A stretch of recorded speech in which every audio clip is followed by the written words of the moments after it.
कि क्या है रमेश भेड़ुआ सुरेश जी कि क्या है सुरेश भेड़ुआ अरे भागो तड़ा बैठा बैठा देखी पता चलल कि लइको वाले के बारे में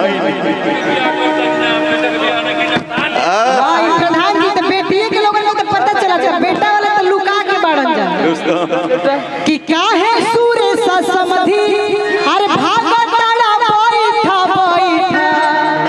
आ काहे खाती बैठा कि तारा चूतर में बांधब कबूतर हो बैठा बैठा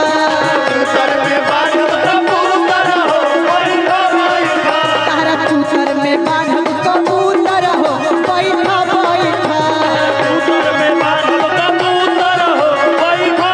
काहे समधी भेड़ुआ भागो तड़ा बैठा बैठा काहे सुरेश भेड़ुआ भागो तड़ा बैठा बैठा समधी जी रंगदार है इतना निमन समधी पहले बने हमर चंदन भैया के अरे उपाले सब हर ऊपर हो कहते बका कर आ देखी 500 देनी 4000 रुपया बेटिया के तरफ से गाड़ी गवाई आपके कि काहे सुरेश भेड़ुआ भागो तड़ा बैठा बैठा काहे समधी भेड़ुआ भागो तड़ा बैठा बैठा अरे भैने ब्राह्मण तमाम होला आज बेटी के तो छोड़ी ना भैने के बियाह करे तो ओकर दिल कितना बड़ा होखी ई कहे के पड़ी लइका वाला बेटा बनला से होई बनला से ना होई दिखावे के पड़े पावर यहां से शुरू होला ये खत्म कि काहे समधी भेड़ुआ भागो तड़ा बैठा बैठा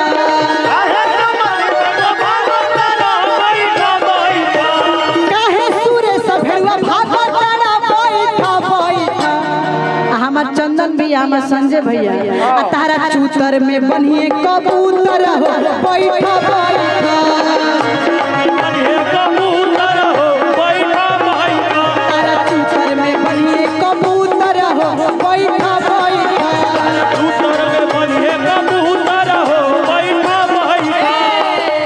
कि एगो लाल पिजड़ा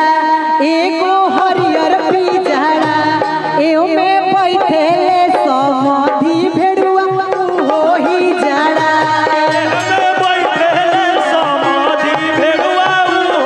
ओ में बैठे समधी भेड़ुआ ओही जड़ा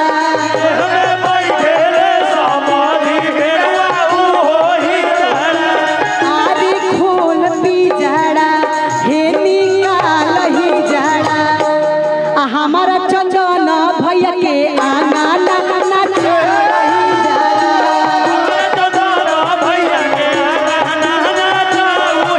हमारा भैया के आना नाचा वही जड़ा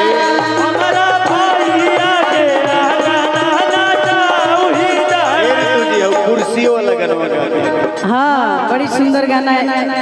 हमने के नागेंद्र भैया याद दिलौले तो जितना बाराती लोग बानी जा कोनो दिक्कत नहीं के आराम से कुर्सी पे बैठ जी हमार चंदन भी इतना सुंदर व्यवस्था कैले बनन आप लोग के अब मंच पे अगर आई जा तो आप लोग के थुथुर रिकॉर्ड होई तो आप लोग बाहर नहीं हो सकत नहीं जा हां मन होई तो ना मन होई तो सुनी हमर बात कि कुर्सी मंगवनी हम ना हमार भैया इतना सुंदर सोफा मंगल बन कुर्सी तो छोड़ी ना कि सोफा मंगवनी सुरेश समझे जी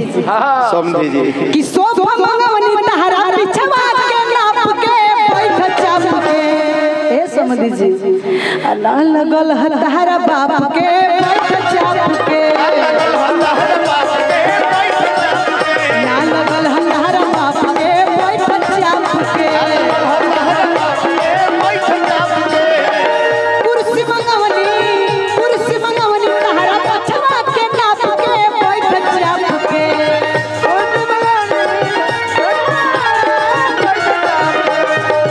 कुर्सी मंगवनी तहरा पछवा के नाप के बैठ चाप के सब बाराती लोगों के कहा था ना लगल है तहरा बाप के बैठ चाप के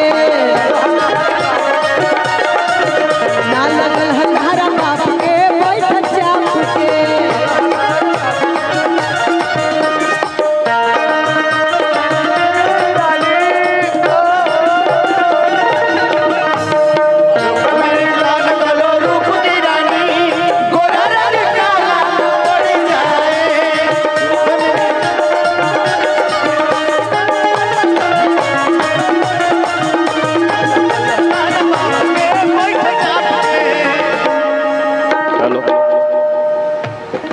अच्छा फूफो जी बनी अरविंद फूफा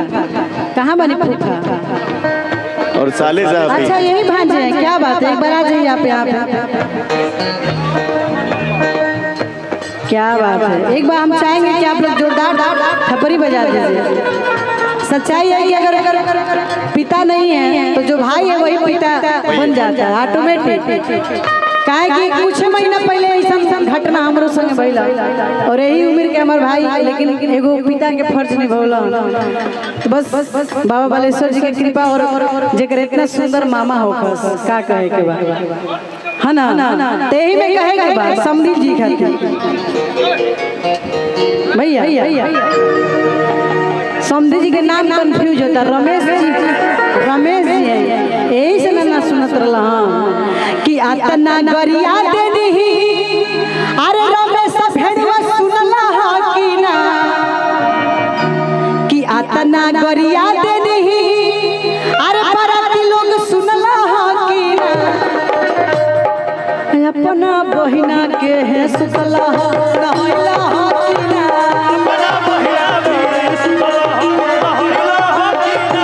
अपना बहिना के है सुतला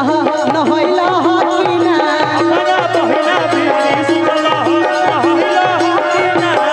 दुल्हे के भैया दुल्हे के बाबा के तरफ से बड़ी सुंदर आशीर्वाद आइल बार बार प्रणाम बा स्वागत बा अभिनंदन बा लेकिन बाबा खातिर कहे के बा कि समधि के चुरुकी हते हते अरे हवा में उड़े लागल गते गते हमने के बबो सुने लायक बानी गाड़ी कि समधि के चुरुकी हते हते हवा में उड़े लगल गते गते समधि के चुरुकी हते हते हवा में उड़े लगल गते गते समधि के चुरुकी हते हते हवा में उड़े लगल गते गते चुरुकी हते हते हवा में उड़े लगल गते गते क्यों का बहिना कहेली कटवाला भैया छटवाला भैया खटवाला भैया ना तो बढ़ जाए चुरुकी